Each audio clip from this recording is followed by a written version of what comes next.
এসো এসো রামপ্রসাদ, এসো এসো, বৌমাকে নিয়ে এসো। রামপ্রসাদ, এই কুটিরে আমার ছেলে থাকতো, কিন্তু সে তো আর থাকলো না এখানে, শহরে চলে গেল, আর ফিরবে না বলেও জানিয়েছে। তাই এই কুটিরটা পরিত্যক্ত হয়েই আছে। রামপ্রসাদ, এই কুটির এখন তোমাদের, তোমরা আজীবন এখানে থাকতে পারো, কেউ তোমাদের বাধা দেবে না। কিন্তু কি জানো রামপ্রসাদ, তোমাকে একটু কষ্ট করে মেরামত করে নিতে হবে। তোমরা এখানে নিশ্চিন্তে থাকো রামপ্রসাদ, উনি আমাদের সাথে আলোচনা করেই এই সিদ্ধান্ত নিয়েছেন, আর আমরা সবাই এ বিষয়ে সহমত। সহমত? কিন্তু আবার কিন্তু কিসে? এই কুটির তো আমার নয় গুরুদেব, আমি অন্য কারো কুটির এমন করে দখল করে নিতে তো পারি না। আচ্ছা, কি আশ্চর্য, দখলের কথা কেন আসছে? আমি তো স্বেচ্ছায় তোমাকে কুটিরে থাকতে দিচ্ছি। সে আপনি দিচ্ছেন, কিন্তু এই কুটির আপনার ছেলের না গুরুদেব। এই কুটির আমি নিতে পারবো না, আমার নিজের করে নিতে পারবো না। এ কথা সম্পূর্ণ অর্থহীন রামপ্রসাদ। এই কুটির আমার, তোমাকে পুত্রবৎ মনে করি বলেই এখানে তোমার থাকার কথা বলেছি। আমার এক ছেলে চলে গেছে, আর এক ছেলে থাকবে এখানে, মেয়ে বউ নিয়ে সংসার করবে।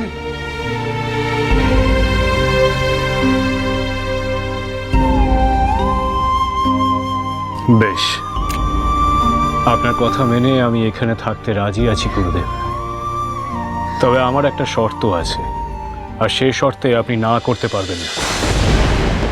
সত্য? হ্যাঁ গুরুদেব, আমার শর্ত হলো এই যে এই কুটিরের যা মূল্য তা আমি আপনাকে ফেরত দেব, সে মূল্য আপনাকে নিতে হবে। কি বলছো তুমি রামপ্রসাদ? আচ্ছা বলো তো একটা কথা, আমার সঙ্গেই তোমার সেই সম্পর্ক? সে কথা নয় গুরুদেব, আমি আজ অব্দি কারোর কাছে হাত পেতে কিচ্ছুটি নিই, তবে আজ আমি কেমন করে নেব? গুরুদেব, আপনি যদি আমার দেওয়া সেই মূল্য না নেন, তাহলে আমি সপরিবারে এই কুটিরে থাকতে পারবো না, আমাদেরকে শ্মশানেই ফিরে যেতে হবে। কি হলো, আমি কি বলেছিলাম তোমাকে? রামপ্রসাদ কখনো কারোর দান গ্রহণ করে না। তাহলে বেশ, তোমার কথাই রইল, তুমি তোমার মতো করে এই বাড়ির যা মূল্য হয় তাই আমাকে দিয়ে দিও, কিন্তু আপাতত এখন থাকো তো, আর কথা বাড়িও না। তবে কি জানো রামপ্রসাদ, এই কুটিরের এখন যা অবস্থা, একে মেরামত করতে অনেক সময় লাগবে, তবে আমি জানি তুমি সেটা পারবে। গুরুদেব, আপনি কেবল আমার পিতৃসম নন, আমার জীবনে আপনার ভূমিকা অনেক, আপনি অনন্য, আপনি আমার প্রণাম নেবেন গুরুদেব।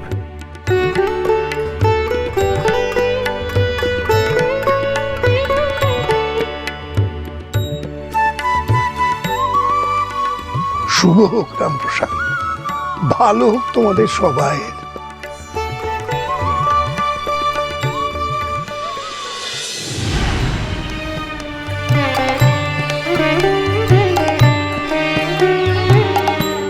কালী নাম জপ কর, যাবে কালীর কাছে, কালী ভক্ত জীবন মুক্ত যেভাবে যে আছে। কালী নাম জপ কর, যাবে কালীর কাছে, কালী ভক্ত জীবন মুক্ত যেভাবে যে আছে। কালী নাম জপ করো।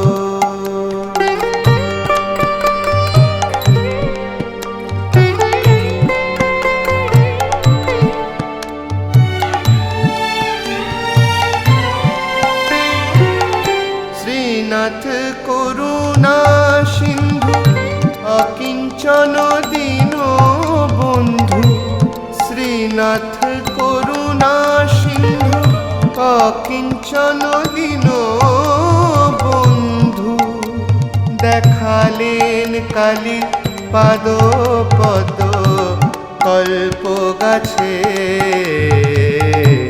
কালী নাম জপ করো।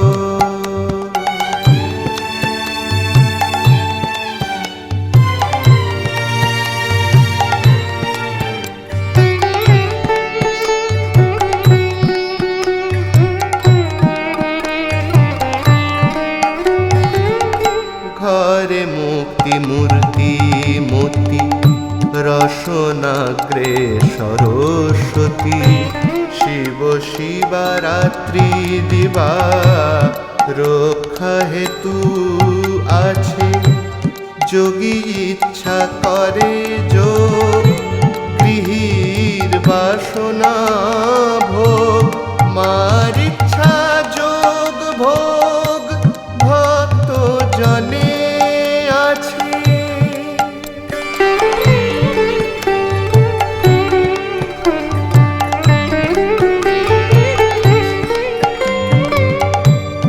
আনন্দে প্রসাদ কয় কালী কিঙ্করের জয়, আনন্দে প্রসাদ কয় কালী কিঙ্করের জয়,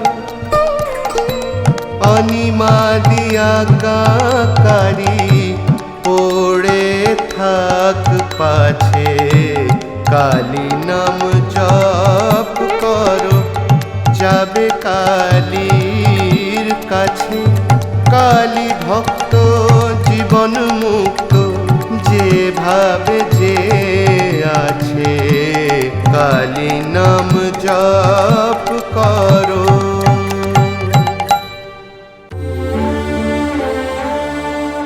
মা গো, জয় মা, জয় মা। মারে, শেষ পর্যন্ত মাথার উপরে একটা ছাদ জুটল তোর।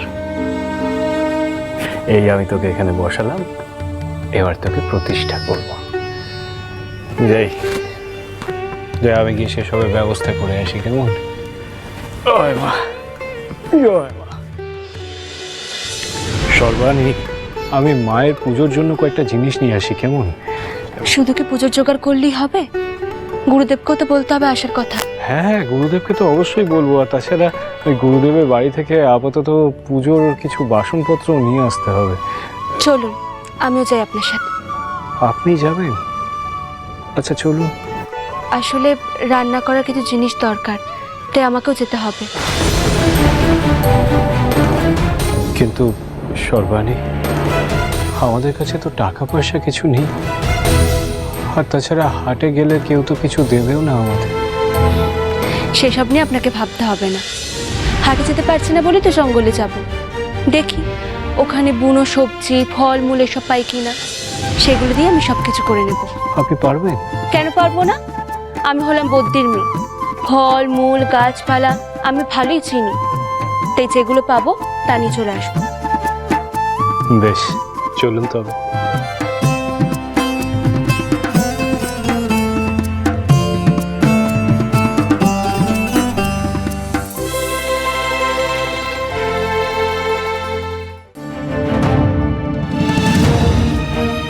গুরুদেবকে বাড়িতে পেলাম না, এদিকে সন্ধে নেমে গেল, পুজোর জন্য কোনো বাসনপত্র জোগাড় করতে পারলাম না, আর এদিকে জঙ্গলেতে তেমন কোনো ফুল ফলও নেই।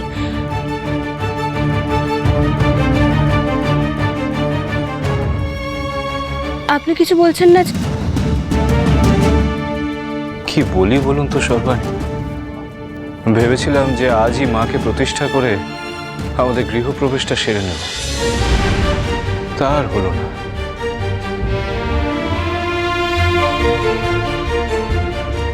তাহলে কি আজ কোনোভাবে মায়ের বিগ্রহ প্রতিষ্ঠা করা যাবে না? কি করে যে কি হবে তাই তো বুঝতে পারছি না। ইস, আমার কাছে মাটির পাত্র বানানোর যন্ত্রটা যদি থাকতো তাহলে ঠিক কোনো না কোনো একটা উপায় বের করে ফেলতাম।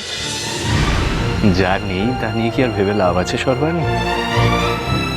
নিজেই কিছু করতে পারছি না, বড় অসহায় লাগছে নিজেকে। কপালে যে কি লেখা আছে তা কে জানে।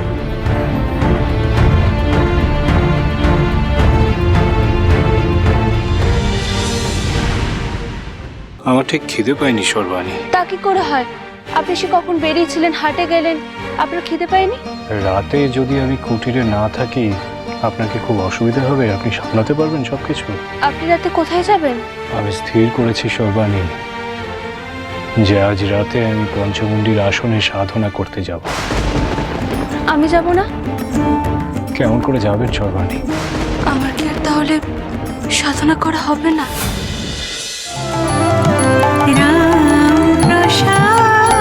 চলো চলো চলো চলো চলো পাল্টাই